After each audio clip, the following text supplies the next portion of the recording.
Court order ఇచ్చినా కూడా అమలు చేయకుండా చూడటం తన గొప్పతనమా? వాడు వాగాడు, అది వాళ్ళ నాన్న అదే చేశాడు. అంటే ఏంటి, కొడుకు పాపాలు చేస్తుంటే ఆ పాపాలని ప్రోత్సహించిన పాపాల భైరవుడు వాడు. అక్కడ స్టాలిన్ హిందువులలో అభద్రతాభావాన్ని క్రియేట్ చేశారు, హిందువులలో ఒక అపనమ్మకాన్ని క్రియేట్ చేశారు. అది హిందువుల వైపు నుండి వచ్చిన ప్రతిఘటన.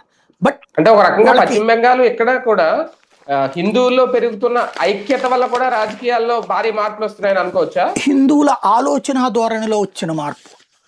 ఒకవేళ మరొక హిందుత్వ పార్టీ బలంగా అక్కడ లేదనుకున్నప్పుడు ముందు హిందూ వ్యతిరేక పార్టీ ఇంటికి పంపించేద్దాం, తర్వాత చూసుకుందాం ఇక్కడ అనే స్టేజ్కి వచ్చింది. అక్కడ బీజేపీని గెలిపించరా, ఏఐడిఎంకే కూటమిని గెలిపించరా.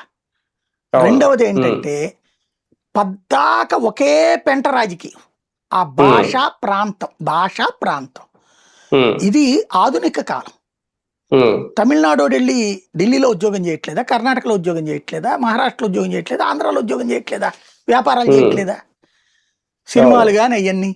కానీ గత 49 ఏళ్ల నుంచి అక్కడ చేసుకొచ్చిన రాజకీయం ఏంటి?